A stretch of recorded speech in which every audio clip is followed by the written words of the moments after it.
Bismillahirrahmanirrahim, salam alaikum wa rahmatullah.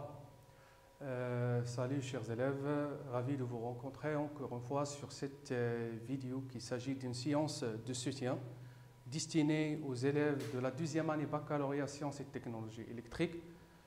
Alors, dans la première partie, on a commencé une étude de la fonction traitée d'un système commandé à l'aide d'un microcontrôleur.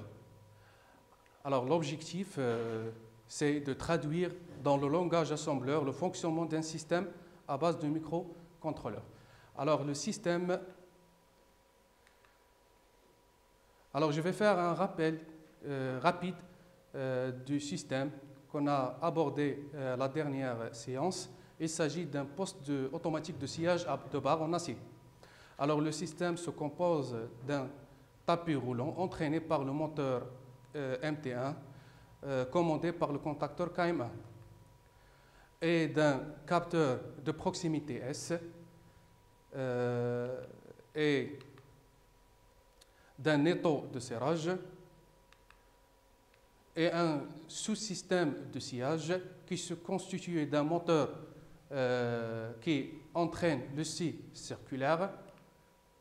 Bien sûr, la remontée et la descente de cette unité est entraînée par le vérin C2, bien sûr à travers le levier. Alors les vérins C1 et C2 sont des vérins à double effet. Le vérin C1 piloté par le distributeur pneumatique AM1 et les capteurs L10 et L11 sont des capteurs de fin de course qui détectent la position de la tige du vérin C1.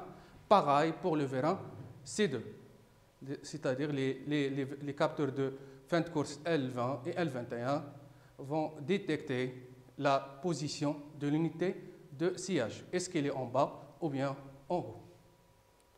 Voilà. Alors le fonctionnement de ce système est assuré par une carte électronique à base d'un microcontrôleur. Voilà. On passe maintenant au fonctionnement du système. On va décrire ce fonctionnement. Alors, premièrement, l'opérateur doit placer manuellement la barre sur le tapis, puis il doit appuyer sur le bouton marche pour le départ cycle. À l'état de repos, les vérins L10 et les vérins L21 sont actionnés.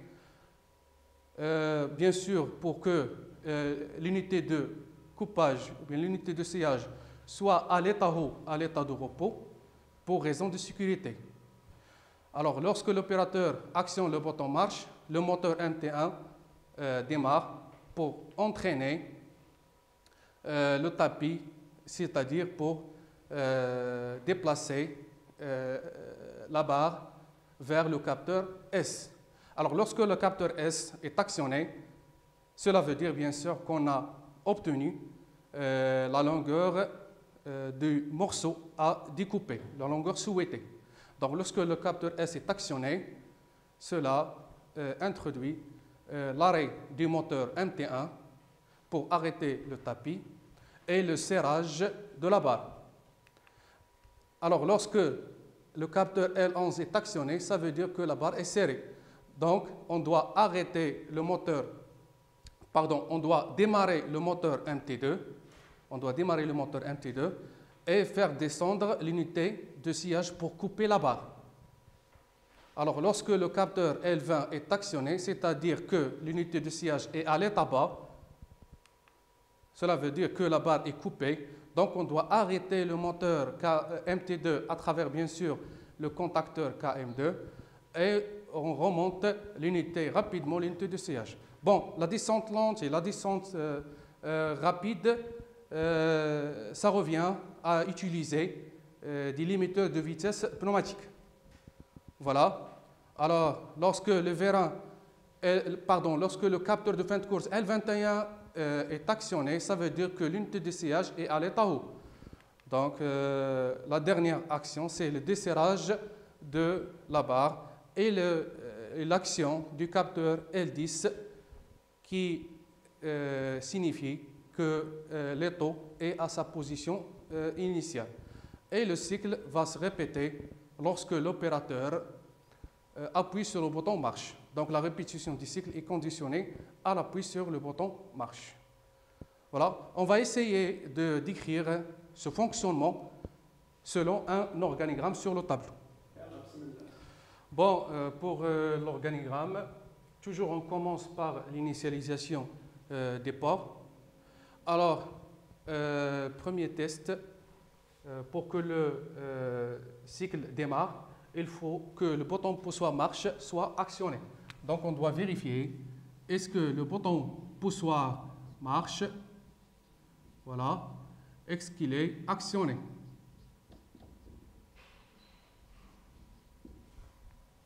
Alors si le bouton poussoir marche, on continue, sinon on doit refaire le test. Alors, première action, c'est démarrer MT1, c'est-à-dire que je dois ouvrir le contacteur KM1. Voilà. Pardon, je dois fermer. Alors, fermer KM1. Alors, cela veut dire que le moteur va démarrer et doit s'arrêter lorsque S est actionné. Donc, je dois faire un test sur le capteur de S, le capteur de proximité. Donc, est-ce que le capteur S actionné?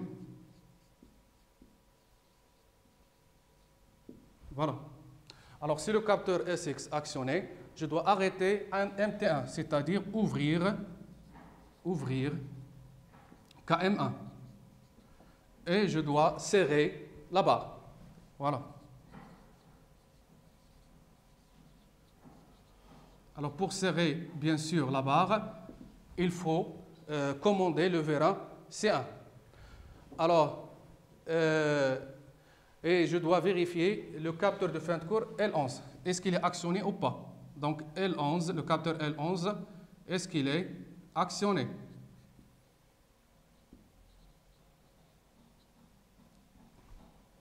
Voilà. Alors, lorsque le capteur L11 est actionné, on continuera, donc on doit démarrer le moteur MT2, c'est-à-dire fermer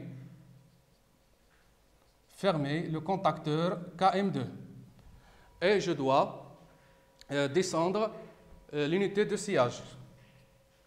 Donc, descendre l'unité de sciage. On va la noter, par exemple, comme ça. Unité de sciage. Voilà. Alors, si le capteur L20 est actionné, cela veut dire que l'unité de sciage elle est en position bas. Voilà.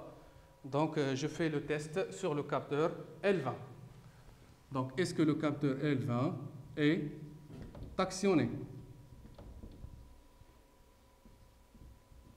Voilà. Alors, lorsque le capteur L20 est actionné, je dois arrêter le moteur. Donc, je dois ouvrir le contacteur KM2. Et je dois remonter rapidement l'unité de sciage. C'est-à-dire que je dois donc descendre l'unité de sciage. Alors, si le capteur L21 est actionné, cela veut dire que l'unité de sciage elle est en position haut. Donc, je dois faire le test sur le capteur L21. Est-ce qu'il est actionné ou pas? Alors, si le capteur L21 est actionné, je dois faire descendre l'unité de sciage. Descendre. Pardon, je dois desserrer la barre. Desserrer la barre.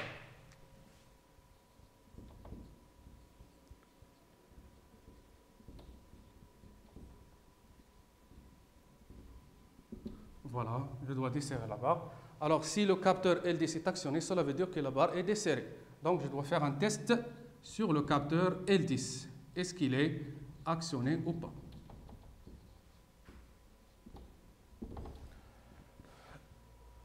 Et lorsque le capteur L10 est actionné, alors on fait un retour au test du bouton poussoir. Parce qu'on a vu que le cycle se répète lorsqu'on appuie sur le bouton poussoir M.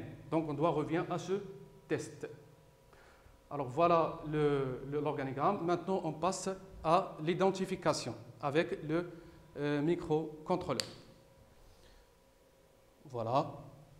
Donc par identification, le capteur, alors à l'initialisation, on voit bien que tous les ports ou bien tous les broches du port A sont en entrée. Et la broche RB6, elle est aussi en entrée. Donc, le port A et la broche RB6 sont en entrée. Et port B, elle est en sortie, bien sûr, sauf RB6, sauf la broche RB6. Sont en sortie. Voilà. Bien sûr, je dois initialiser aussi l'état des sorties. Je laisse ça lorsqu'on va traduire l'organigramme en langage assembleur. Alors, pour vérifier le bouton poussoir M, est-ce qu'il est actionné, ça revient à tester le bit RA0. Voilà. Donc, je vais faire un test sur le bit RA0. Donc, est-ce que RA0 vaut 1, pardon. Est-ce que RA0 vaut 1? Voilà. Alors, pour fermer le contacteur KM1, il suffit de mettre le bit RB0 à 1. Donc, RB0 reçoit 1. Je donne un BR0, 1. Pardon, ici je dois vérifier le bouton marche. Donc, c'est RB6, ce n'est pas RA0. Donc, c'est RB6.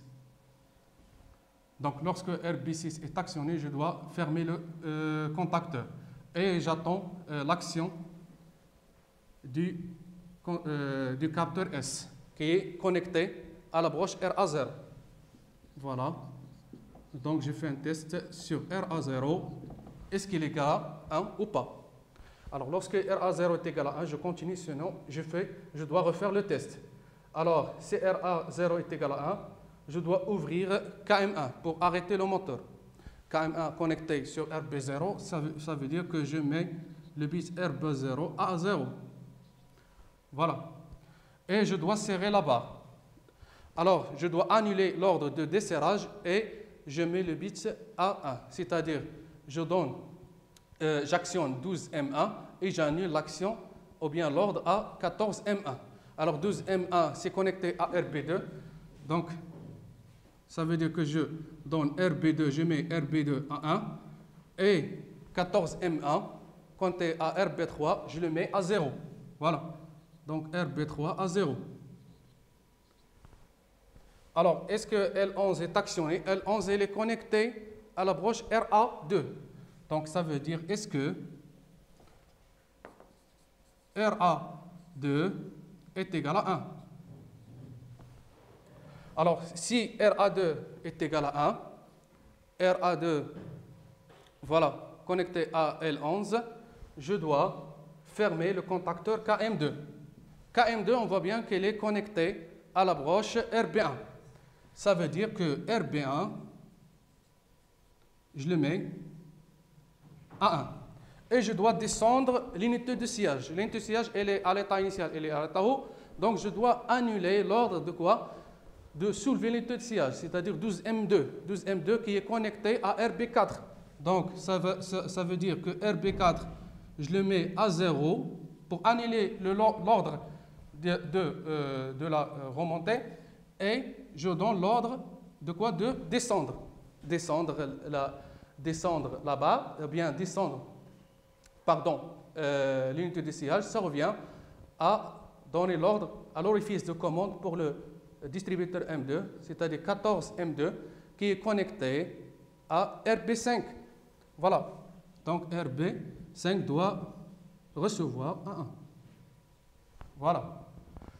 Et maintenant, je vais faire un test sur L20. L20, elle est actionnée à R3. Donc cela revient à vérifier est-ce que R3, elle est à l'état, est-ce qu'il vaut 1?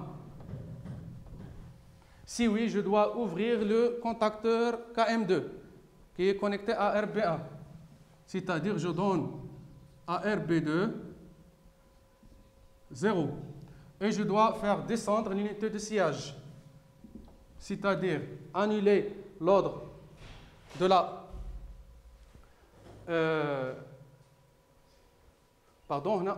ici, je dois remonter et pas descendre. Je dois remonter.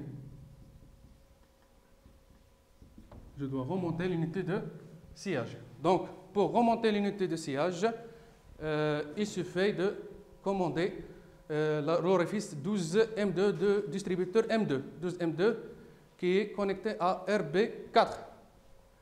Voilà. Donc, je donne RB4 1 et l'ordre de la descendre 14M2. Voilà, 14M2, c'est RB5, je le donne à 0. Je le mets à 0. RB5, je le mets à 0. Voilà. Maintenant, on va faire un test sur le capteur L21. L21 qui est connecté à la broche RA4.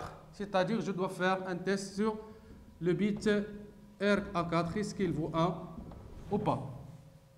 Si c'est égal à 1, donc je dois desserrer la barre, c'est-à-dire annuler l'ordre de serrage et donner l'ordre de desserrage. Donc pour desserrer, il suffit, pour annuler l'ordre de serrage, il suffit d'actionner l'orifice, d'annuler l'ordre à 12M1 qui est connecté à RB2.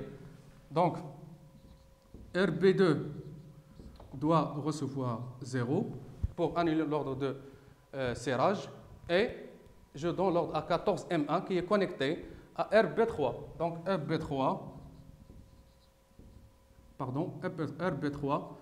doit être à l'état haut. Comme ça, la barre va être... comme ça, on va desserrer la barre. Et pour s'assurer que la barre est desserrée, pour que la barre soit desserrée, voilà, que la barre est desserrée, donc c'est L11, L10 doit être actionné qui est connecté à la branche RA1. Voilà, ça revient à tester le bit RA1.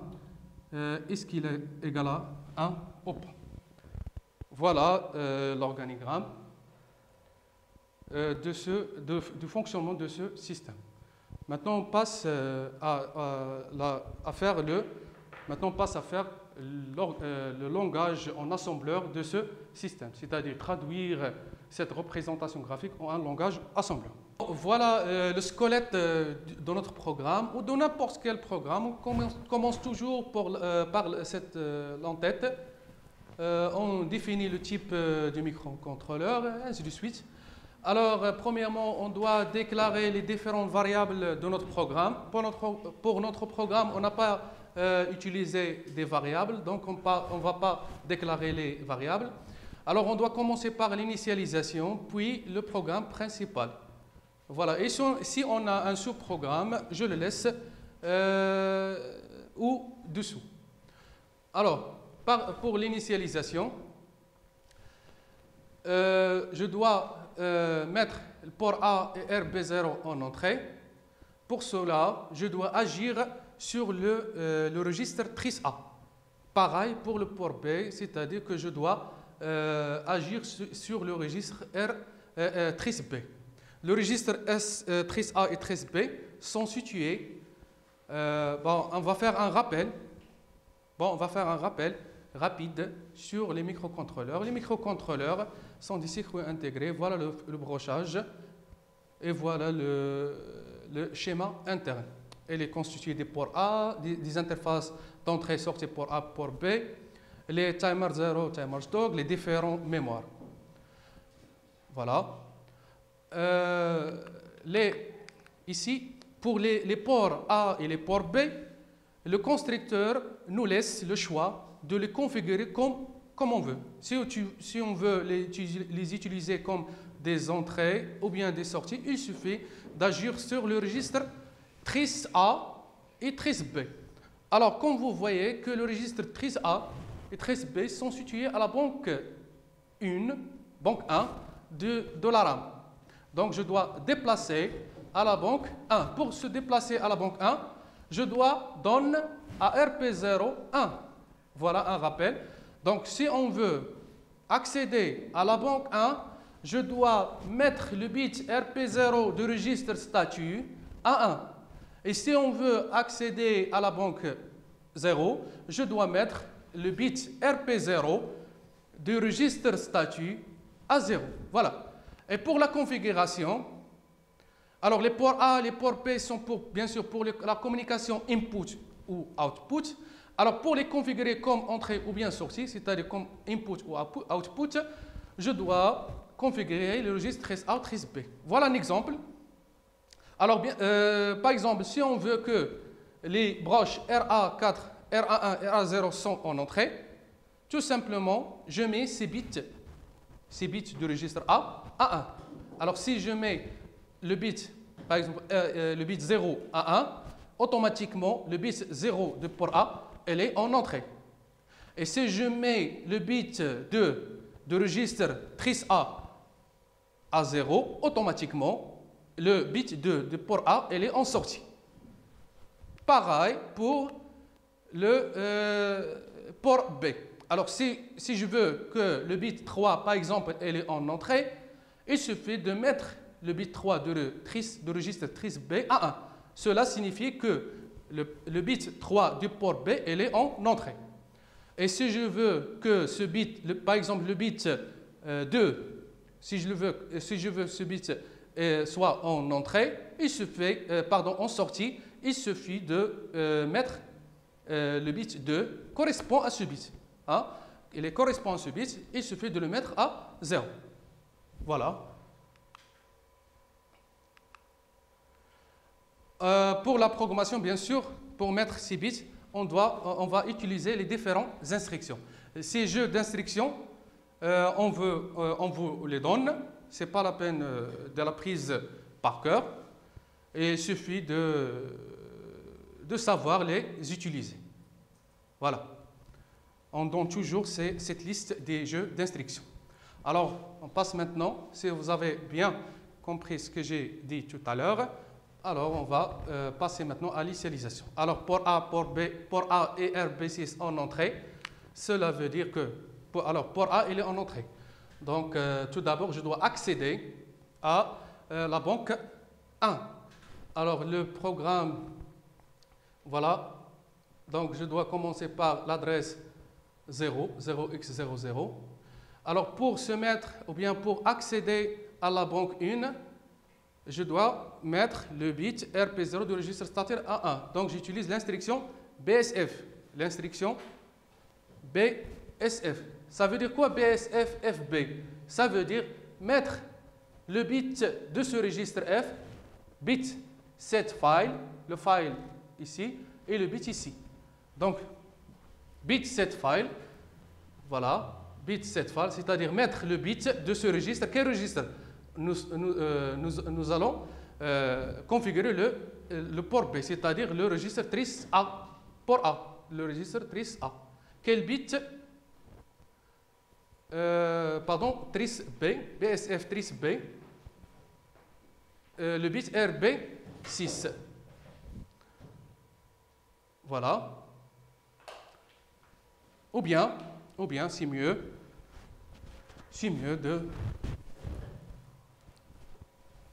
de charger le trice B par une valeur pour configurer tous les bits à la fois. Alors, je vais charger le port A, le trice A, à 1. Voilà. Move, j'utilise l'instruction move LW par la valeur 0x1f. Parce que le port B, il a seulement 5 bits. Alors, et je copie cette valeur de W à registre trice A. Donc, move WF dans le registre trice A. Voilà. Comme ça, le port A et tous les bits de port A sont en entrée. Et je vais charger maintenant le registre W, move LW par la valeur. Combien? Alors la valeur, c'est que je vais la donner en binaire, c'est-à-dire que tous les bits soient à 0, sauf le bit RB6. Voilà. Donc 0, voilà le bit RB7. Le bit RB7, elle est à 1 et les autres sont à 0, à l'étape. Voilà. Bien sûr, le registre il est codé en 8 bits. Donc maintenant, je vais copier cette valeur, move WF, vers quoi? Vers le registre trice B. Voilà. Alors maintenant, le port A, il est en entrée, et le port B, il est en sortie, sauf le bit RB6. Alors, au programme principal, maintenant, on va accéder, on va faire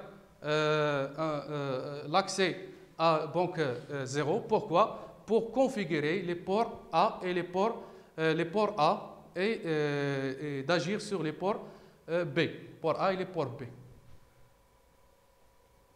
Donc, pour faire un retour à banque 0, donc je dois maintenant bit clair, c'est-à-dire mettre à 0 le bit, quel bit? Le bit RP0.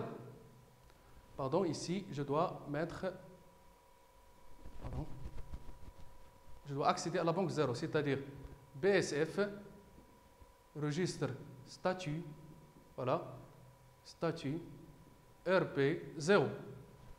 Et je commence par l'adresse 0x00. Voilà, BSF. Maintenant, c'est BCF, statut, c'est-à-dire mettre le bit RP0 du registre statut à l'état bas, clear, à 0. Et je dois initialiser le port B. Alors, le port B, pour le port B,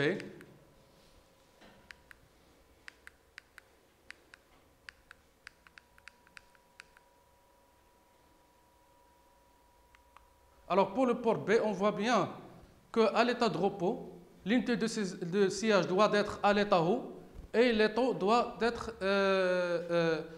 c'est-à-dire le vérin, la tige du vérin C1 doit être en position de rentrée, c'est-à-dire la barre desserrée.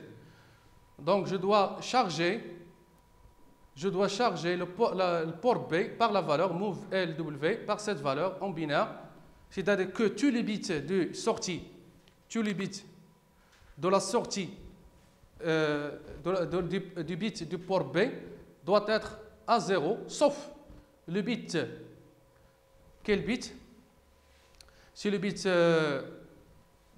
qui configure le desserrage pour desserrer, c'est-à-dire 14M1 connecté à RB3, et pour soulever c'est 12M2, c'est-à-dire RB3 et RB4. Donc tous ces bits, voilà. Bon, 0, bit 1, bit 2 et le bit 4. Voilà. Donc, je dois charger le registre port B par cette valeur. Pourquoi? Pour que à l'état initial, l'unité de sillage doit être à l'état haut. Voilà. Et la barre doit être desserrée. Voilà. Donc, move WF port B. Voilà, je dois charger port B par cette valeur à l'état initial. Voilà, j'ai terminé maintenant l'initialisation. Alors maintenant, je dois faire un test sur le bit RB6. Alors pour cela, je vais utiliser l'instruction BTFSS. BTFSS, ça veut dire quoi? Est-ce que le bit de registre file que je vais le sélectionner, c'est skip. Est-ce qu'elle est à l'état haut ou bien à l'état bas? Si elle est à l'état haut, alors faire un saut. Sinon, passe à l'instruction suivante. Voilà, BTFSS, je vérifie quoi? Je teste le bit RB6. RB6, elle est dans le registre port B. Donc BTFSS, port B, voilà. le bit numéro 6. Alors, s'il est égal à 1, je dois faire un saut, sinon je dois faire un retour. Donc go to ou go to à cet état que je vais l'appeler par exemple début. Go to début. Ou bien je vais appeler ça début et je donne ici go to ou $-1. $-1, c'est-à-dire l'adresse précédente. Le $-1, ça veut dire faire un retour à l'adresse précédente. Voilà, si le bit RB6 est à 1, qu'est-ce que je dois faire? Je mets RB0 à 1, c'est-à-dire BSF pour B. Quel bit? C'est le bit 0. Voilà. Et maintenant, je vais faire un test sur le bit BTFSS. Maintenant, c'est le bit 0 de port A. Donc, BTFSS, port A, le bit 0. Alors, s'il est égal à 1, je dois faire un saut. Sinon, je dois faire un retour, c'est-à-dire go to $-1. Alors, si égal à 1, qu'est-ce que je dois faire? Je dois mettre les bits RB0, RB2 à les bits RB0 et RB3 à 0 et les bits RB2 à 1. Donc, BCF, voilà, BCF pour B, quel bit? C'est le bit 0. Et pareil, BCF, maintenant pour B, quel bit? C'est le bit 3. Voilà. Et mettre à 1 le bit RB2. Donc BSF maintenant, BSF pour B. Donc je mets à 1 quel bit? C'est le bit 2,2. Voilà. Donc, et je vais faire un autre test maintenant sur le bit RA2. Donc toujours BTFSS. Le bit RA2 se trouve dans le registre port A. Donc BTFSS port A. Quel bit? C'est le bit 2. Alors, s'il est égal à 1, je vais faire un saut. Sinon, je vais faire un retour. C'est-à-dire toujours go to $-1. Voilà. Alors, je continuerai ici. On est arrivé à la test de ce bit. Donc, c'est égal à 1. Je mets le bit RB1 du port B à 1, c'est-à-dire, tout d'abord, je dois mettre ce bit à 0, c'est mieux. Donc, bit clear file. Quel registre? C'est le registre port B. Voilà, port B. Quel bit? C'est le bit 0. Et mettre à 1, c'est-à-dire BSF port B. Quel bit? C'est le bit 1. Voilà. Pareil, c'est maintenant BSF, quel bit? Mettre à 1 le bit port B. Quel bit? Maintenant, c'est le bit 5. Voilà. Et je vais faire aussi un test. Vous voyez bien que, voilà, même instructions, j'utilise les mêmes instructions, se répètent. BTFSS. Je vérifie maintenant le bit RA3 de port A. Donc, port A. Le bit 3. C'est égal à 1, je vais faire un saut, sinon je dois faire un retour, c'est-à-dire go to $-1, retour ici, à l'adresse précédente. Si oui, donc je dois mettre le bit RB0 à 0, c'est-à-dire BSF bit clear file de registre. Quel file? Le registre port B. Quel bit? C'est le bit 2. Voilà. Et BCF port B. Maintenant, quel bit? C'est le bit 5. Et mettre à 1, maintenant c'est BSF, bit set file, c'est-à-dire mettre à 1 le bit de registre port B. Quel bit? C'est le bit 4, donc virgule 4. Bon, je peux écrire soit RB2 ou bien 2, tout simplement. Et maintenant, je vais faire un test sur ce bit RA4. Toujours, c'est BTFSS port A. Maintenant, c'est le bit 4. Alors, si égal à 1, je fais un saut, sinon je fais un retour. Donc, go to $-1, c'est-à-dire faire un retour à l'adresse précédente. Voilà. Donc, si égal à, ce bit est égal à 1, donc je dois mettre le bit RB2 à l'état 0, c'est-à-dire bit clear file du registre, toujours même registre port B, c'est le bit maintenant 2. Et BSF mettra le bit, le registre, le bit 3, voilà 3 du port B, tout simplement. Et je fais maintenant encore un test.